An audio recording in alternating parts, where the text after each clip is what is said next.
그러면 작작 좀 해. 이 말 진짜 자주 쓰죠? 그런데 이 흔하디 흔한 말 한마디에 한국 사회의 영혼 같은 게 담겨 있다면 어떨 것 같으세요? 오늘 우리가 파헤쳐볼 이야기는 바로 이 작작이라는 단어에서 시작됩니다. 보통 적당히 좀 해라 뭐 이런 뜻으로만 알고 계셨을 거예요. 근데 사실 이 단어 안에는요, 맑고 너그럽고 심지어는 막 불꽃처럼 타오르는 완전히 다른 얼굴들이 숨어 있습니다. 우리가 아는 작작은 정말 빙산의 일각에 불과했던 거죠. 자, 그럼 먼저 작작의 네 가지 얼굴부터 한번 만나볼까요? 이게 정말 신기한 게 소리는 똑같은데 어떤 한자를 쓰느냐에 따라서 그 뜻이 하늘과 땅 차이로 달라집니다.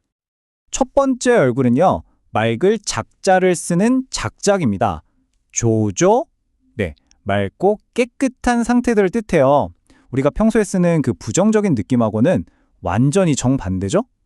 아마 가장 예상 밖의 뜻이 아닐까 싶네요. 두 번째는 너그러울 작자를 쓰는 작작, 최초입니다. 이건 좀 너그럽고 여유 있는 훨씬 부드러운 분위기를 말하죠. 여기서부터 슬슬 뭔가 사회적인 관계에 대한 느낌이 들기 시작하죠. 그리고 세 번째, 불꽃 작자를 쓰는 작작, 적적. 이건 딱 들어도 아시겠죠? 굉장히 강렬하고 열정적인 느낌, 마치 불꽃이 활활 타오르는 것처럼 기세가 등등한 모습을 표현하는 말입니다. 자, 그리고 마지막 네 번째, 바로 오늘 이야기의 열쇠가 될 아주 중요한 의미입니다. 술 부을 작자를 쓰는 작작, 작작. 말 그대로 술을 따르는 행위를 뜻합니다. 자, 지금까지 본 이 네 가지 의미가 과연 어떻게 하나로 연결되는지 지금부터가 진짜 재밌는 이야기입니다. 이제부터 술이라는 렌즈를 딱 끼고 이 네 가지 뜻이 어떻게 하나의 문화 현상으로 멋지게 어우러지는지 한번 들여다보겠습니다.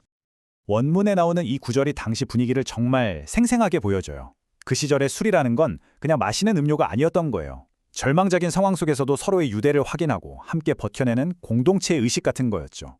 몸은 망가지더라도 정신만은 함께 붙잡으려 했던 그 시대의 절박함이 고스란히 느껴지지 않나요? 근데 진짜 놀라운 점은 바로 이거예요.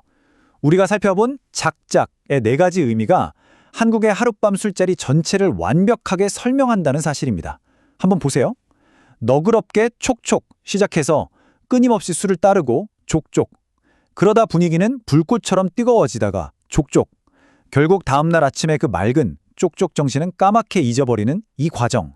야, 어떻게 단어 하나가 한 시대의 문화를 이렇게까지 완벽하게 담아낼 수가 있을까요? 정말 기가 막히죠. 이렇게 공동체의 이야기를 가득 담고 있던 술자리가 이제는 완전히 다른 국면을 맞이하게 됩니다. 다 같이 뜨겁게 타오르던 과거의 술 문화는 사라지고 완전히 새로운 현재와 마주하게 된 거죠. 이 표 하나가 모든 걸 말해주는 것 같아요.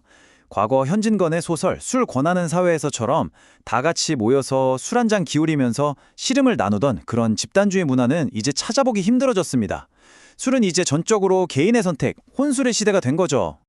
원문의 이 구절이 바로 이 사회 변화의 핵심을 정확히 꿰뚫고 있습니다. 작작 좀 하라고 말해주던 사람들, 이게 그냥 잔소리가 아니었던 거예요.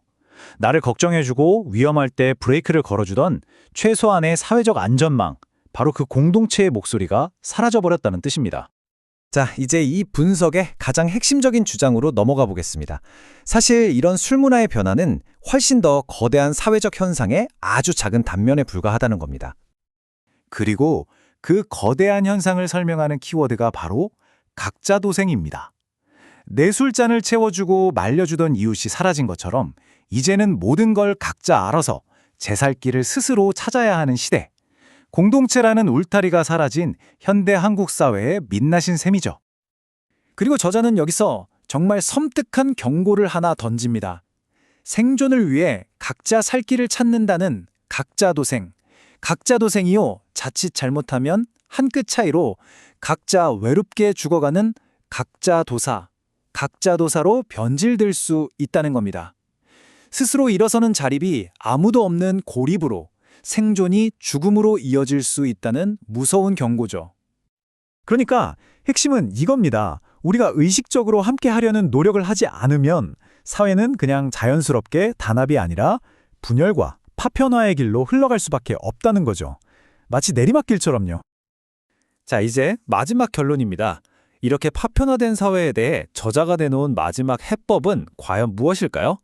우리 모두가 정말 깊이 생각해 볼 만한 아주 강력한 메시지를 지금부터 함께 살펴보겠습니다. 저자가 제시하는 해법은 바로 여기에 있습니다. 이런 사회적 고립을 이겨낼 방법은 그냥 뿔뿔이 흩어진 개인, 각자로 머무는 게 아니라는 거예요.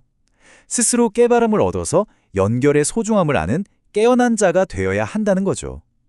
발음은 똑같지만 한 글자를 바꿔서 각자의 의미를 완전히 뒤집어 버리자는 정말 멋진 제안입니다.